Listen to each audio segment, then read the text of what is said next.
Bienvenido a Hora de Estudio Bíblico con nuestro maestro el Dr. Lehman Strauss. Este estudio es el resultado del tiempo personal con el Señor, el ministerio pastoral y la experiencia en conferencias bíblicas del Dr. Lehman Strauss. Él nos instruye y alienta con la enseñanza de la palabra de Dios. Ahora, el Dr. Strauss. Bienvenidos a Hora de Estudio Bíblico. Muchas gracias.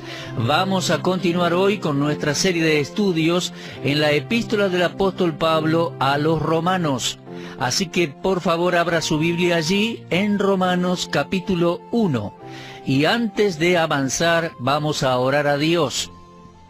Amado Padre, te pedimos que tomes tu palabra y por el poder del Espíritu Santo, que sea proclamada para edificación, bendición e instrucción para tus hijos, y que muchas almas puedan hoy salvarse. Te pedimos en especial que aquellos que están escuchando y no han conocido todavía al Salvador, no han nacido de nuevo, Señor, obra especialmente en sus corazones. Que esta serie de estudios en Romanos sea de salvación para muchas personas. Te lo pedimos y agradecemos en el nombre del Señor Jesús. Amén. Muy bien, comenzando en esta oportunidad, hagamos un breve repaso, muy breve, de lo que ya hemos visto. En primer lugar, vimos el estatus de Pablo, las credenciales, capítulo 1, versículo 1. Veíamos que Pablo era un siervo del Señor.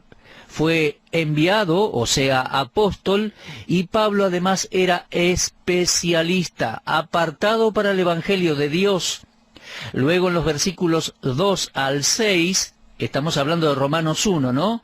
Versículos 2 al 6, vimos a Pablo y su Salvador. Vimos que Cristo es histórico en el versículo 2 y que también es humano en el versículo 3. Y en los versículos 4 al 6 vimos que Cristo era el Santo, el Hijo de Dios, declarado así por el Espíritu de Santidad por medio de la resurrección de entre los muertos.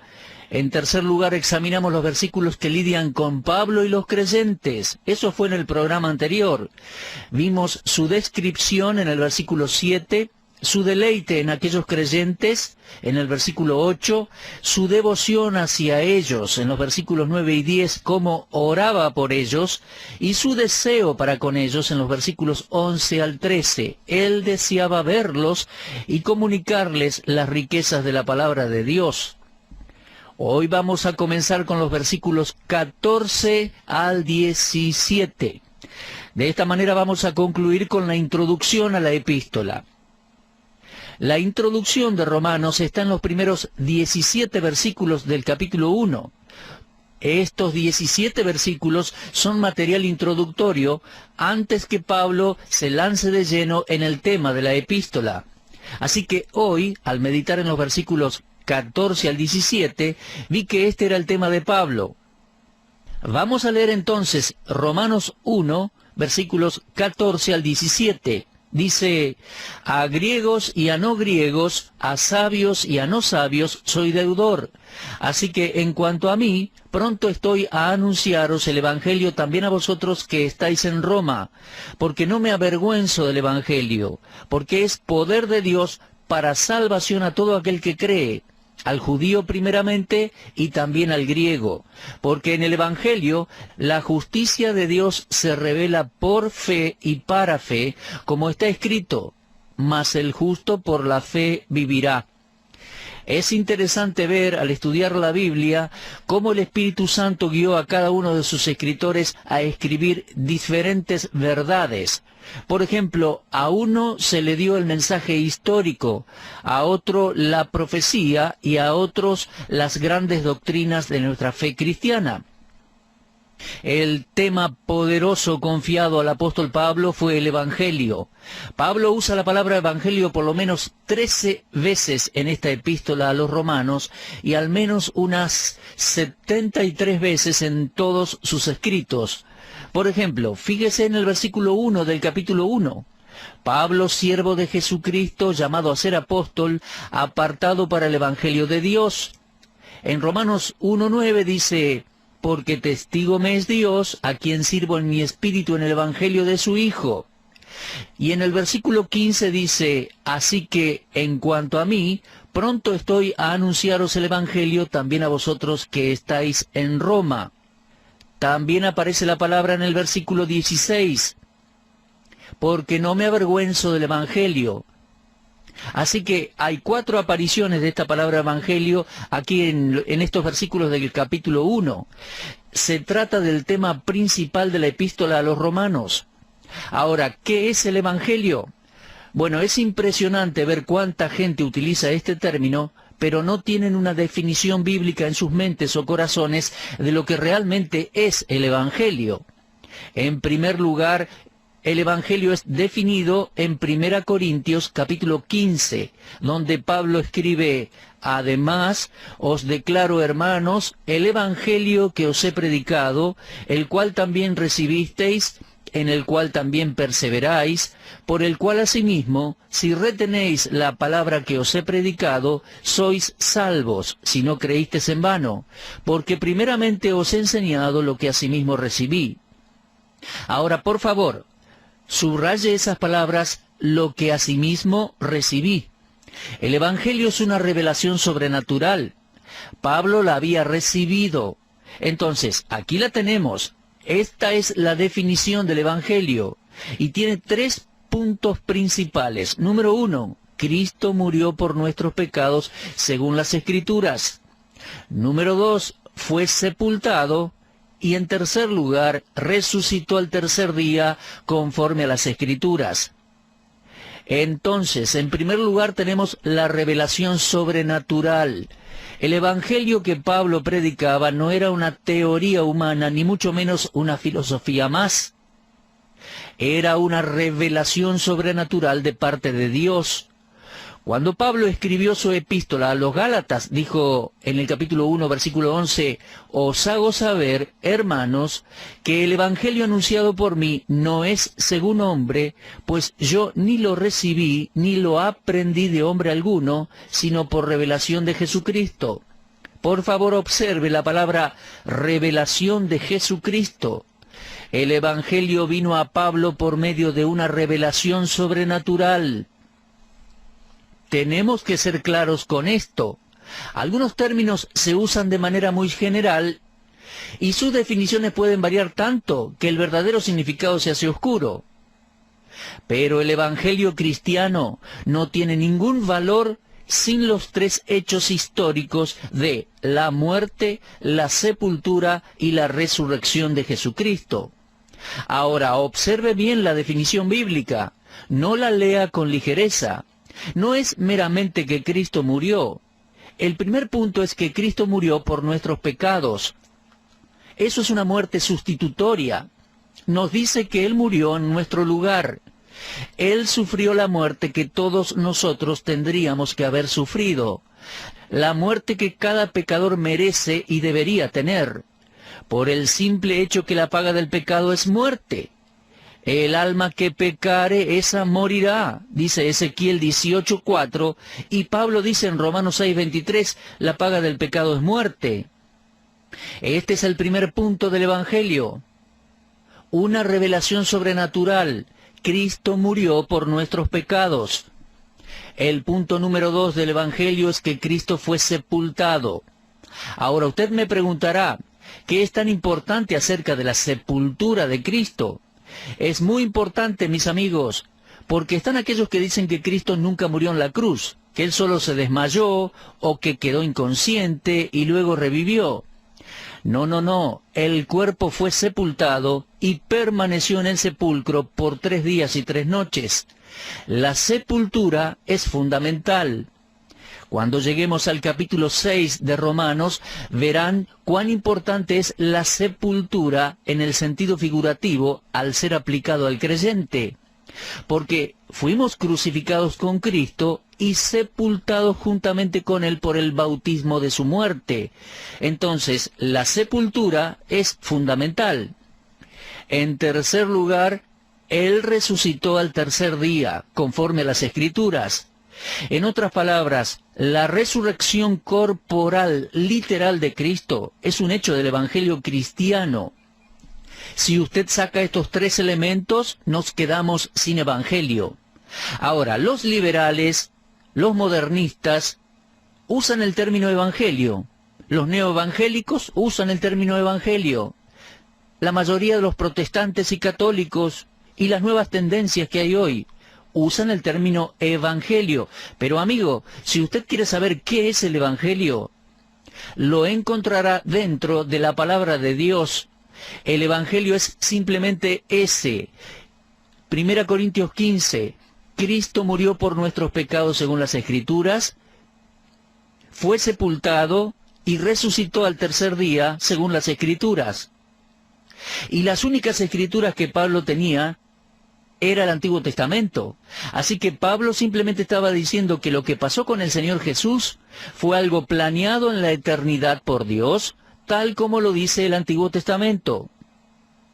Ahora bien, cuando Dios redimió a Israel de Egipto, ordenó que se trajera un cordero el día 10. Lo leemos en Éxodo 12. El día 10 del primer mes. El cordero debía mantenerse con vida y en observación hasta el día 14. Y entonces había que sacrificarlo. El cordero vivo no iba a satisfacer a Dios. El cordero debía morir. Uno lee en los primeros 7 versículos del capítulo 12 de Éxodo y encontrará que era de suma importancia y necesario que el cordero muriera y su sangre fuera rociada. Mi amigo, todo lo que Cristo hizo en vida no hubiera servido de nada si su vida no terminaba por medio de la muerte sacrificial y sustitutoria por nuestros pecados, acompañada por la resurrección corporal desde el sepulcro. Esto, mis amigos, es la revelación sobrenatural de lo que se llama el Evangelio. Ahora bien, en la epístola de Pablo a los romanos, él estaba tratando con el Evangelio. Pero no se olvide, y yo voy a repetir esto en varias ocasiones, no olvide que Pablo en Romanos no está predicando el Evangelio a pecadores, estaba enseñando el Evangelio a creyentes. Y nosotros, los creyentes, debemos entender lo que es el Evangelio y cuál es su función en la actualidad. El Evangelio, qué tema más majestuoso para contemplar. Ahora bien, ahora tenemos la revelación sobrenatural del Evangelio en el versículo 14, Romanos 1:14. Eso es algo de la responsabilidad solemne que fue impuesta sobre Pablo. Cuando Pablo recibió el Evangelio de parte del Señor Jesús, procuró por todos los medios hacer que este hermoso tema se conociera. Nosotros, los creyentes hoy en día, somos deudores a todos los hombres. Somos deudores a todos los hombres de la misma manera que lo era Pablo, según él mismo lo dice en el versículo 14. A griegos y a no griegos, a sabios y a no sabios, soy deudor. Ahora entendamos bien, ¿qué quiso decir con eso? Bueno, los griegos eran los individuos más cultos de la época. A los no griegos se los consideraba como poco cultos. Pero Pablo se consideraba deudor a todos. Y un hombre decente no tiene mayor incentivo que saldar sus deudas. Por eso, él iba a gastar todas sus energías para librarse de esa deuda. Con mi esposa nunca hemos estado en deudas. Nunca le hemos debido dinero a nadie. Pero conozco tantas personas que están agobiadas con deudas. Y permítame decirle algo. Si usted es honesto y tiene deudas sin pagar, no quede satisfecho hasta que logre pagarlas. Y así se deshaga de esa responsabilidad. Ahora, ¿saben? Pablo sintió el peso de una deuda sobre sí. No era una deuda financiera, sino la deuda que sentía que le debía al mundo entero. A los griegos y a los que no lo eran. A los intelectuales como a los que no tenían cultura. Si cada creyente sintiera esa obligación de la manera que Pablo la sentía, sentiría la necesidad de saldarla con todos aquellos que nunca oyeron. y el mundo podría ser evangelizado en un corto periodo de tiempo. Cuando Dios llamó a Moisés al monte Sinaí para darle la ley, Moisés era responsable de darle la ley al pueblo. Y Moisés, al igual que Pablo, era un hombre honesto y por eso se deshizo de su deuda. Soy deudor, qué responsabilidad solemne. Es muy posible que estas palabras revelaran la razón por la cual Pablo quería ir a Roma. Él era un deudor. Pablo no escribió estas palabras al principio de sus labores misioneras, sino que después de haber predicado el Evangelio en una cantidad de ciudades y haber sufrido persecución y sufrimiento y haber logrado muchos discípulos. Pablo llevó a cabo la obra misionera más espectacular que el mundo jamás haya visto, mis amigos. Y aún así, después de eso, él escribió estas palabras. Esa era la concepción que Pablo tenía del servicio cristiano. Como Dios lo había salvado, él ahora se sentía deudor. Ahora, creo que no era deudor a Dios. No, el Señor Jesús pagó la deuda al morir en la cruz. Ese es el Evangelio. Cristo murió por nuestros pecados. Por ende, nuestra deuda no es para con Dios. Pero Pablo se sentía deudor al mundo entero. Él era un hombre honesto y quería saldar esa deuda. Oh, qué responsabilidad solemne fue puesta sobre Pablo, que él dijo, estoy listo, soy deudor. Ahora, en el versículo 15, Romanos 1:15, leemos, así que, en cuanto a mí, pronto estoy a anunciaros el Evangelio, también a vosotros que estáis en Roma. En el versículo 14 leíamos, soy deudor. En el versículo 15 leemos, pronto estoy. El versículo 14 muestra una responsabilidad solemne. El versículo 15 revela su prontitud a hacer algo al respecto. Ahora, no es suficiente tener una mente misionera. No es suficiente si uno no se siente en deuda para con las personas que no tienen el Evangelio. Tenemos que decir con Pablo, pronto estoy. Y creo que es allí donde está el problema que hizo que la evangelización mundial se estancara por muchos siglos. Dios está listo, pero nosotros no. Dios ha preparado la fiesta, pero nosotros no estamos listos para salir a invitar personas a la fiesta. Ahora, si uno es honesto con su deuda, mi honestidad va a resultar en que haga algo al respecto. Si yo le debía dinero, de ser una persona honesta, vería la manera de pagárselo. Si no tengo para pagarle, iría y lo enfrentaría para contarle la situación. Mire, sea como fuere, haría todo lo posible para cancelar la deuda. Ahora bien, ¿hasta qué punto estaba Pablo listo para eso? Cuando Pablo escuchó el llamado del varón macedonio, fue inmediatamente. Lo leemos en Hechos 16. Me gustaría leer un par de fragmentos de ese llamado. Vino a Pablo en un momento en el cual estoy seguro que Pablo no esperaba y lo llamó para que ayudara a aquellos que necesitaban desesperadamente el Evangelio. Leemos que el varón macedonio le dijo a Pablo, pasa a Macedonia y ayúdanos. Y cuando Pablo escuchó el llamado, inmediatamente dijo, no consulté enseguida con carne y sangre, sino que fui. Ese es el llamado de Dios para usted y para mí también, mi amigo. Él nos llama a que seamos sus testigos y proclamemos el Evangelio. No estoy diciendo que usted puede alcanzar al mundo entero, ni que yo tampoco pueda hacerlo. Pero debemos cumplir nuestra parte. Cuando Jesús dijo, id por todo el mundo y predicad el Evangelio a toda criatura, lo que estaba diciendo era simplemente, prediquen el Evangelio en el mundo, en su mundo, sea donde sea que usted viva, testifique del amor de Cristo. En el capítulo 16 del libro de Hechos, comenzamos con el versículo 9 leyendo, se le mostró a Pablo una visión de noche, un varón macedonio estaba en pie, rogándole y diciendo, pasa a Macedonia y ayúdanos. Cuando vio la visión, enseguida procuramos partir para Macedonia, dando por cierto que Dios nos llamaba para que les anunciásemos el Evangelio. Dice, enseguida procuramos partir. Amados, el llamado de Dios es para usted y para mí también. Y no podemos sentarnos y decir, bueno, me voy a preparar, bueno, que lo haga otro. Creo que muchos creyentes están listos para dar más dinero a la obra de Dios, para orar por misioneros, para animar a otros a que vayan, pero ¿estamos listos? ¿Estamos listos para ir? En el corazón del servicio cristiano se encuentra una actitud preparada, lista. Si usted está planeando alistarse, alístese ya, no lo planee más, no contemple más la posibilidad. Es mejor para una persona no haber escuchado nunca el llamado al servicio que haberlo escuchado y no haber obedecido. Dígale al Señor que está listo y algo nuevo y maravilloso sucederá en su vida. Nunca se arrepentirá. Ahora, por favor, fíjese en el versículo 16. Allí encontramos la frase, no me avergüenzo del Evangelio. Y eso es otra manera de decir, estoy orgulloso del Evangelio.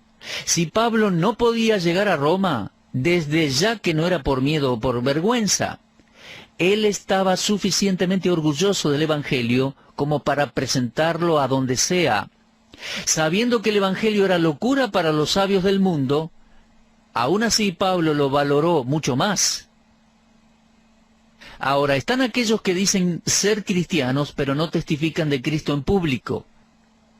Déjeme decirle que hay personas que pertenecen a alguna fraternidad o sociedad secreta o logia y usan un anillo que los distingue como de su logia u organización y lo usan con orgullo. Pero tenemos cristianos que les da vergüenza dar testimonio del Señor Jesucristo.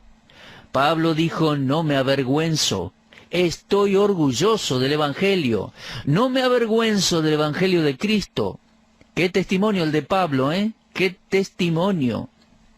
Pablo comenzó diciendo que estaba orgulloso del Evangelio, del cual era su privilegio predicar.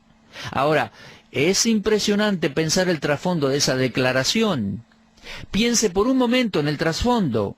Pablo había sido encarcelado en Filipos y azotado por eso.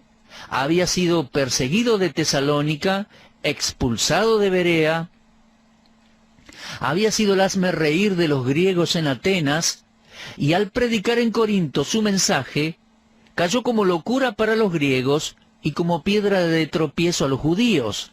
Y aún así, con esas experiencias, Pablo dijo estar orgulloso del Evangelio. Ah, mis amigos, había algo en el Evangelio que le daba siempre la victoria a Pablo. Y eso por sobre todo lo que los hombres podrían hacerle o decir de él. ¡Qué hombre, qué testimonio! Estoy orgulloso del Evangelio. Pablo le dio muchísimo valor al Evangelio. Pero están aquellos que dicen ser cristianos y jamás se lo hacen saber a los demás. Por favor, fíjese atentamente en este versículo. ¿Por qué Pablo estaba orgulloso del Evangelio? Repito, preguntémonos, ¿por qué Pablo estaba orgulloso del Evangelio? Y con esto vamos a ir concluyendo nuestro programa hoy. Primero, creo que por el tema del Evangelio. Él dijo, no me avergüenzo del Evangelio de Cristo. Cristo es el tema del Evangelio. ¿Cómo iba a avergonzarse de él? Jesús no se avergonzó ni de usted ni de mí, mi amigo. Él murió públicamente en una cruel cruz. En su cuerpo cargó con la paga de mis pecados y los suyos, mi amigo. Pablo dijo, este es mi Señor Jesucristo, el Cristo del Antiguo Testamento, el Hijo de Dios, el Cristo, quien me amó y se entregó a sí mismo por mí. Él es el tema principal del Evangelio, el protagonista. Ahora bien, en segundo lugar, Pablo estaba orgulloso del Evangelio a causa de su supremacía. Él lo llama el poder de Dios para salvación. Esa palabra poder es la traducción de la palabra griega dunamis, de donde sale la palabra castellana dinamita y dinámica. Pablo estaba orgulloso del Evangelio porque el Evangelio era poderoso, superior.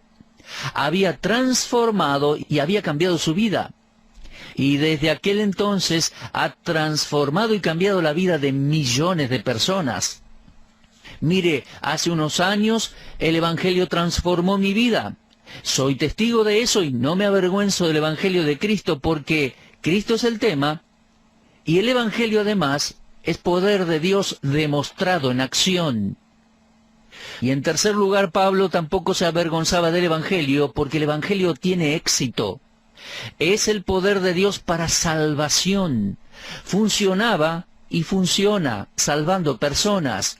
No hay otra cosa que tenga más éxito en salvar a un pecador. Su iglesia no puede salvarlo, su denominación no puede salvarlo, filosofías y psicologías no pueden salvarlo. Su pastor, misionero, sacerdote, cardenal o hasta el Papa tampoco puede salvar. Es el Evangelio de Cristo que alcanza a los pecadores, los salva y los transforma, mi amigo. Luego Pablo estaba orgulloso del Evangelio por la magnitud del mismo. Él decía, no me avergüenzo del Evangelio porque es poder de Dios para salvación a todo aquel que cree. Ah, me maravilla eso, la magnitud del alcance del Evangelio, a todo aquel que cree. Déjenme decirle que tengo poca paciencia con un concepto de algunos teólogos que expresan una expiación limitada. No, mi amigo, Cristo no murió solamente por algunas pocas personas que él sabía desde la eternidad pasada que le aceptarían. Cristo murió por usted, mi amigo, murió por mí, murió por todos. La Escritura dice en 1 de Juan 2, versículos 1 y 2, hijitos míos, estas cosas os escribo para que no pequéis. Y si alguno hubiere pecado, abogado tenemos para con el Padre a Jesucristo el justo. Y Él es la propiciación por nuestros pecados. Y escuche esto, y no solamente por los nuestros, sino también por los de todo el mundo. Eso lo leemos en 1 de Juan, capítulo 2, versículos 1 y 2. Ahora en 2 Pedro 3:9 leemos que Dios es paciente para con nosotros, no queriendo que ninguno perezca, sino que todos procedan al arrepentimiento. Y finalmente, aquel versículo tan conocido que dice que de tal manera amó Dios al mundo, que ha dado a su Hijo unigénito, para que todo aquel que en Él cree no se pierda, mas tenga vida eterna. Ah, mi amigo, el alcance del Evangelio es para todo aquel que cree, y eso lo incluye a usted también. Te incluye a ti, joven, lo incluye a usted también, anciano. La incluye a usted también, señora, señorita. Finalmente, Pablo estaba orgulloso por la simpleza del Evangelio, para todo aquel que cree. Qué sencillo, qué simple. Sí, mi amigo, mi amiga, simplemente crea en el Señor Jesucristo como Salvador, confía en Él y serás salvo. Pablo le dijo eso al carcelero de Filipo en Hechos 16:31. Cree en el Señor Jesucristo y serás salvo. Mi amigo, sabe, no puede ser más sencillo que eso. Y es la ocasión para preguntarle, ¿es usted salvo? ¿Ha confiado en Cristo como Salvador personal? De no ser así, confíe en Él, por favor, y Él le va a salvar ahora. Ahora es el momento de la salvación, mi amigo, mi amiga. Dígale a Dios, me arrepiento de mis pecados, quiero que Cristo sea mi Salvador personal. Entiendo que cargó mis pecados en la cruz, murió en mi lugar y resucitó para ser mi Salvador. Crea en el Señor Jesucristo y serás salvo ahora. Hoy es el día de salvación. ¿Y usted, mi querido hermano, hermana en Cristo, está listo para hacer lo que Dios quiere que hagamos? ¿Está listo para ayudar a proclamar el Evangelio? Como dijo el apóstol Pablo, soy deudor, estoy listo, no me avergüenzo. Bueno, si necesita asesoramiento para recibir a Cristo o involucrarse en la predicación del Evangelio, enseguida llame a la consejería de esta radio bíblica. Ayudémonos unos a otros a poner en práctica todas estas verdades que aprendemos de Pablo, el gran apóstol, que es un ejemplo para seguir, Amigos, continúen leyendo Romanos 1. Dios mediante, vamos a continuar con esta serie de estudios en la epístola de Pablo a los Romanos en nuestro próximo programa. Será hasta entonces. Muchas gracias. Usted estuvo escuchando Hora de Estudio Bíblico con el maestro el doctor Lehmann Strauss. Si desea escuchar una vez más este mensaje, visite nuestra página en la internet www.bbnradio.org. Le dejamos la invitación para que el día de mañana nos acompañe aquí, en este mismo horario y punto del dial.